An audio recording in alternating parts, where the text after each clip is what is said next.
Satish sir, मैं आपसे शुरू कर रहा हूं। राहुल गांधी की भूमिका को आप नरेंद्र मोदी के तीनों सिपा सलारों मौजूदा दौर में आप कहें, मध्य प्रदेश अब उखड़ने वाला है जैसा बताया जा रहा है कि चांसेस ज्यादा है, और वहां भारत जोड़ो यात्रा पार्ट 2 बहुत छोटे इलाके से अगर कहें तो निकल सकती है, खासकर ग्वालियर के इलाके से। लेकिन मोटे तौर पर हेमंत बिश्व शर्मा के राज्य में वो लंबा वक्त बिताएगी, योगी आदित्यनाथ के राज्य में लंबा वक्त बिताएगी, और नरेंद्र मोदी के गृह राज्य गुजरात में भारत जोड़ो यात्रा पार्ट 2 यदि होती है तो वो लंबा वक्त बिताएगी।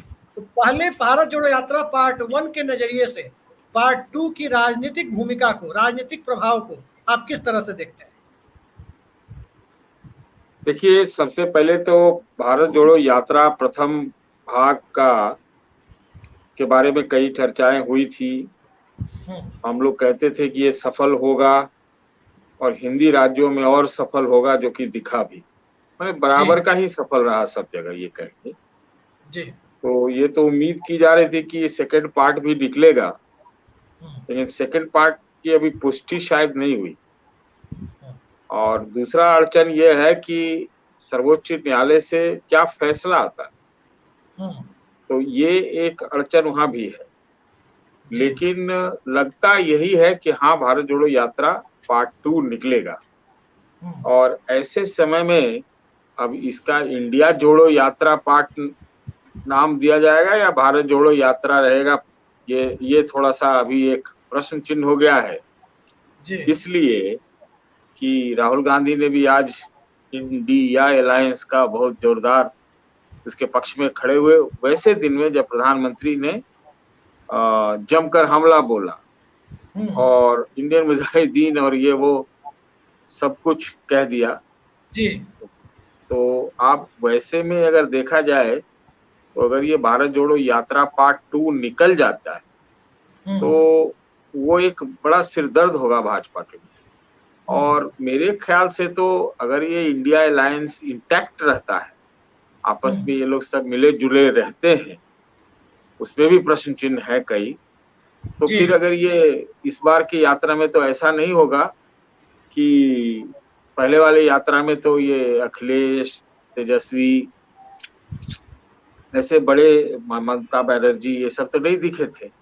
तो अगर इस बार के पार्ट 2 में ये लोग दिखने शुरू हो गए तो आप समझिए कि मतलब इंडिया पार्ट क्या, इंडिया यात्रा हो जाएगी।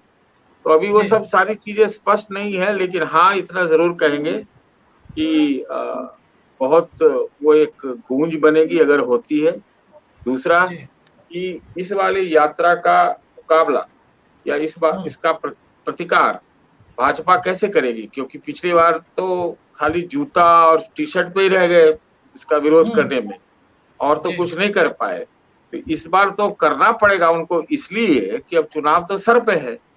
और हमने जो सुना है, पढ़ा है, सॉरी सुना नहीं है, पढ़ा है कि उत्तर प्रदेश में जो यात्रा अगर ये निकलेगी तो उसमें जो गठबंधन के साथी हैं इंडिया अलायंस के, इसमें अखिलेश और जयंत चौधरी भी दिखाई पड़ सकते। तो इस प्रकार से देखा जाए तो उत्तर प्रदेश मैं कहूंगा एक तरह से कांग्रेस की री एंट्री होगी। और इन लोगों का भी अगर ये साथ चल गए तब तो एक माजरा बन जाएगा। क्योंकि एक चीज मैं जरूर और कहना चाहूंगा कि आपको याद होगा कि जब भट्टा परसौल वाला हुआ था बहुत सालों पहले, तो हम एक बात कहा करते थे और फिर मैं दोहराऊंगा कि ये मोटरसाइकिल मार्च, भट्टा परसौल का पूरा ये जो है कार्यक्रम, ये राहुल गांधी ने किया था, लेकिन उत्तर प्रदेश में उस वर्ष जो चुनाव हुए थे तो उसमें साइकिल अखिलेश चला गए थे। तो अब इस बार साइकिल साथ और हाथ साथ चलेगा तब तो एक अलग ही माजरा हो सकता है और नए कॉन्टेक्स्ट में चलेगा। सतीश सर, बिना हाथ के साइकिल का हैंडल भी नहीं पकड़ा जाता है और हैंडपंप भी हाथ से ही चलाया जाता है। ये तो दोनों को समझना चाहिए था ना, पिछले चुनाव में भी विधानसभा में, लेकिन तो दोनों तो सब अलग अलग लड़े थे। और अभी भी लड़ रहे हैं आपस में कि साथ लड़ेंगे, ये अभी हमारे ख्याल से अभी तय होना बाकी है। अभी ये जरूर है कि एक छतरी बन गई है और उस छतरी में अभी अंदर वाले भी कुछ छेद करने लायक लगे होंगे, क्योंकि जो अंदरूनी इनका आपस का प्रॉब्लम है वो तो है ही ना। तो अपना जमीन कोई छोड़ना थोड़ी चाहता है, और दूसरा जो अपना पुराना जमीन वो उसको वापस लेना भी चाहता है। तो अगर इसके बीच में कोई एक मिडिल ग्राउंड बनता है, तो इसलिए मैंने कहा कि वो एक माजरा बनेगा और एक बहुत इंपॉर्टेंट फैक्टर हो जाएगा। देखना होगा क्या होता है। सतीश सर, पिछले चुनाव के बाद, वो 2014 के बाद का नितिन गडकरी का एक बड़ा चर्चित बयान है कि हम लोगों ने इतने सारे वादे पब्लिक को कर दिए क्योंकि हमें उम्मीद ही नहीं थी कि हम इतने बहुमत से सत्ता में आ जाएंगे। ये गडकरी जी ने ऑन द रिकॉर्ड कहा था मीडिया के सामने। राहुल गांधी की पिछली भारत जोड़ो यात्रा को देखें या उनकी राज्य सरकारों की, या यूं कहें कि विपक्ष की राज्य सरकारों के, आम आदमी पार्टी की भी, उनके कामकाज को देखें। जिसको सरकार मिल रही है वो ओल्ड पेंशन स्कीम लागू कर दे रहे हैं। ओल्ड पेंशन स्कीम लागू कर रहे हैं तो प्रधानमंत्री राज्यसभा में कह रहे हैं, पिछले सत्र की ही बात है, वो कह रहे थे कि आप लोग वोट के लिए ऐसा काम मत करो जिससे देश खतरे में पड़ जाए। आज आपको बहुत अच्छा लग रहा है। ये उनके सब थे प्रधानमंत्री के ओल्ड पेंशन स्कीम पर। उधर राहुल गांधी बागपत के इलाके से भारत जोड़ो यात्रा में गुजरे तो अग्निवीर स्कीम के से प्रभावित जो छात्र थे उनको उन्होंने कह दिया कि आप लोग बहाली में जाओ, हमारी सरकार आएगी, हम परमानेंट कर देंगे, 4 साल की चिंता छोड़ दो। जाति जनगणना पर उदयपुर चिंतन शिविर में हो जाता है कि हाँ उसका समर्थन कर देंगे। कहने का मतलब कि जितने भी पॉपुलर इशूज हैं, किसानों की एमएसपी गारंटी का मुद्दा है, सुनीलम जी बताएंगे, उनके पास हम आएंगे तब, कि पता नहीं अब तक किसी पार्टी ने कहा है कि नहीं कि एमएसपी गारंटी दे देंगे। तो हो सकता है नहीं कहा हो तो आने वाले वक्त में ये भी कह दिया जाए। क्या आपको लगता है कि जैसे 14 में मोदी जी वादे कर रहे थे कि 15-15 लाख खाते में आ जाएंगे, कांग्रेस पार्टी इतने वादे सोसाइटी के हर सेक्शन को कर रही है, ओपीएस दे भी रही है जहां आ चुकी है, भारत जोड़ो यात्रा पार्ट 2 में उन राज्यों में भी वो सारे मुद्दे प्रभावी हो जाएंगे जहां भारतीय जनता पार्टी या तो बहुत मजबूत है या भारतीय जनता पार्टी सत्ता में है या सत्ता में आने का सपना देख रही है, मतलब राजस्थान। जी देखिए, मैंने आपके शो पे पहले कई बार कह चुका हूं कि कांग्रेस पार्टी सीख गई है। बात से काट निकालना उसने भाजपा से सीखा है।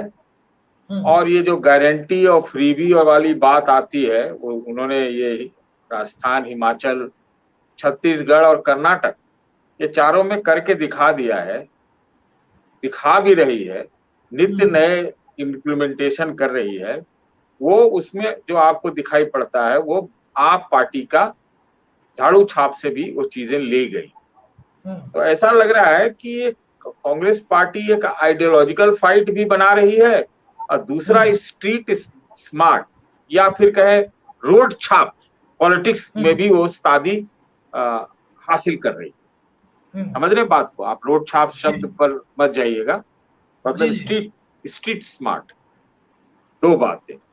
तीसरी बात ये आपने देखा कि मेरा ऐसा मानना है, डॉक्टर सुनीलम मानते हो या ना मानते हो, कि जो पूरा विपक्ष खड़ा हुआ है, जो विपक्ष को खड़ा करने का काम जो है वो राहुल गांधी के चलते ही हुआ है, उनकी 4000 किलोमीटर की यात्रा के चलते। आज के डेट में, ये मैं बहुत गंभीर बात बोल रहा हूं, डॉक्टर सीपी राय साहब या डॉक्टर सुनीलम साहब, कि आज के डेट में विपक्षी जो बाकी पार्टियां हैं, शायद उनको आज कांग्रेस की ज्यादा जरूरत है, कांग्रेस को शायद उतना उनकी जरूरत नहीं है। सबको जमीन की लड़ाई लगी हुई है, सबके अस्तित्व का भी संकट है। नेता नीति सर ये बता ही दीजिए खुल के कि अखिलेश यादव, जयंत चौधरी और अरविंद केजरीवाल या भगवंत मान को कांग्रेस की कितनी जरूरत है? देखिए, जरूरत कैसे नहीं होगी, उन्हीं प्रदेशों में तो कांग्रेस थी, और उन्हीं प्रदेशों में ये जब यात्रा गुजरेगी, या जो यात्रा दक्षिण से होके आई है, तो क्या आप समझ रहे हैं कि यात्रा का उद्देश्य खाली आइडियोलॉजिकल था, खाली भारत जोड़ना ही था, या कांग्रेस जोड़ना नहीं है? ये कांग्रेस जोड़ना भी। तो ये जो विरोधाभास भी है कि विपक्षियों को एक छतरी के तले कांग्रेस लेके उनको आना भी पड़ा है, सब एक भी हुए हैं, दोनों तीनों धाराएं एक साथ चल रही हैं। हमको लगता है इसके वजह से कुछ विलंब भी हो रहा है कि नेता, नीति, कोऑर्डिनेशन, कन्वीनर, ये सब स्पष्ट होने में थोड़ा टाइम भी लग रहा है। अब इसकी क्या पॉलिटिक्स है, ये तो दो राजनीतिज्ञ हैं, वो बताएंगे। लेकिन हमें लगता है कि जितना मुखर होकर चीजें होनी चाहिए वो नहीं हो रही है, उसमें भी कुछ गेमबाजी इधर से उधर हो रही है। मेरे कहने का मतलब ये है कि आज की डेट में अब मैं कह सकता हूं कि कांग्रेस को कोई डोमिनेट नहीं कर सकता। ये आज से भारत जोड़ो यात्रा से पहले एक बिल्कुल ऐसी स्थिति थी कि हम ही ये 5 लोग बैठे हुए हैं, उसी में से कोई डिसाइड कर लेता कि आज कांग्रेस वालों को जो बखिया उधेड़ देनी है और जो उनसे कोई डील कर लेनी है और उनके ऊपर दबाव बनाना, तो हम निश्चित रूप से बनाते। ये आप समझ लीजिए, ये कांग्रेस की हालत हो गई थी कि लुटियंस दिल्ली के लोग ही दबाव बना के वो स्थिति बना रखी थी। इससे वो आजाद हो गई है पार्टी। आप इस समझ लीजिए। मुझे तो देखिए, मुझे कहने में थोड़ा सा भी ये गुरेज नहीं है कि कांग्रेस पार्टी कल के इस चुनाव में 24 के चुनाव में हार भी जाए, हमको लगता है कि उससे ज्यादा वो बहुत दुखी नहीं होगी। मैं ये बहुत आगे चल के बात कर रहा हूं। तो ये स्थिति बन रही है। तो ये मैं तो बार बार आपके शो पे कहता हूं कि ये कांग्रेस वर्सेस ऑल है, ऑल वर्सेस कांग्रेस है। ठीक है, अभी जो गोलबंदी हो रही है इंडिया के नाम से हो रही है, वो होगी भी, उसके अलग अलग मुद्दे हैं, उसके भी अलग अलग कारण हैं और कई सारी चीजों पर, उसमें नहीं जाएंगे। लेकिन हमारा ये कहना है कि एक फाइट तो बनी गई है 24 के चुनाव में, चाहे वो कांग्रेस लेड अलायंस के जरिए हो या इंडिया के बृहत अलायंस के तहत हो, वो फाइट बन गई है। इसलिए भी प्रधानमंत्री क्या होगा आप बताइए। सीताराम येचुरी और ममता बनर्जी एक साथ बैठ सुनिए ना, मैं इससे बृहत क्या होगा? नहीं, अभी वो हुआ नहीं, वो अभी वो बहुत कुछ दिखाने के और है। दिखने का तो जरूर दिख गया है, लेकिन वो क्या है कि अगर दिख के कुछ गड़बड़ हो गया तब तो और इनके खिलाफ वो बात जाएगी ना। आप बात समझो, पहले पॉजिटिव आ रहा है, उसके बाद ऐन वक्त पर नेगेटिव आने लगी चीजें, तो उसको भारतीय जनता पार्टी तो जम के उठाएगी। अच्छा, एक बात और कहना चाहता, जो आपने सवाल पूछा था, वो पूछा था कि नितिन गडकरी जी ने इस तरह के बयान दिए थे। नितिन गडकरी जी ने दिए थे ना बयान। नितिन गडकरी जी का काम बहुत अच्छा है, सब लोग कहते हैं, विपक्ष वाले भी कहते हैं। तो उन कामों का प्रचार भाजपा करे या ना करे, लेकिन भाजपा इस बात में बहुत माहिर है, ये सरकार बिल्कुल माहिर है कि जब आम आप बात करिएगा तो वो इमली पे चले जाएंगे। उसमें आम पीछे आज कोई नहीं बात कर रहा है मणिपुर का, सुन लीजिए, आज नहीं कर पा रहा है, क्योंकि आज वो तो आज उल्टा उधर से वार आ गया ना, इंडियन मुजाहिदीन और फलाना टिकाना।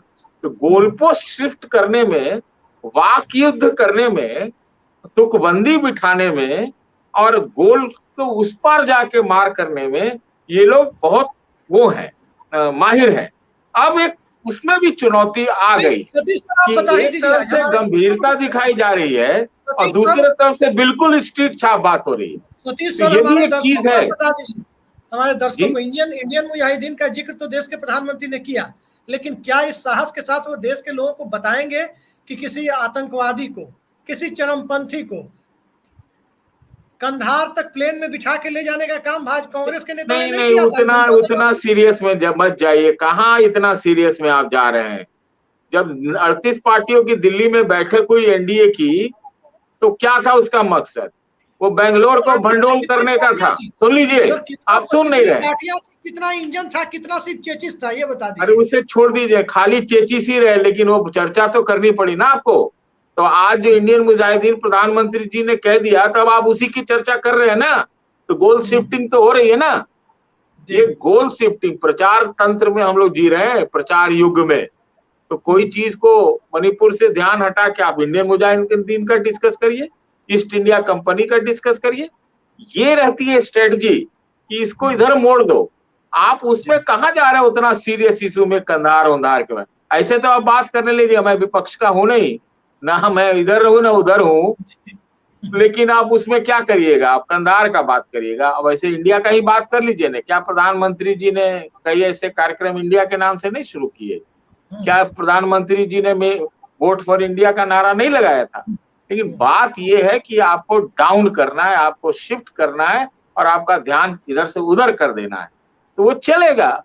अब कौन सीरियस ढंग से, गंभीरता के साथ, निश्चित समय सीमा में अगर इंडिया वाले नेता नीति और अपना कैंपेन और ये सब यात्रा वात्रा जो चीज है उसको बिना इससे विमुख हुए, मतलब सॉरी इससे डाइवर्ट हुए कर पाए उसमें भी कई क्वेश्चन है, तब तो बात जमेगी।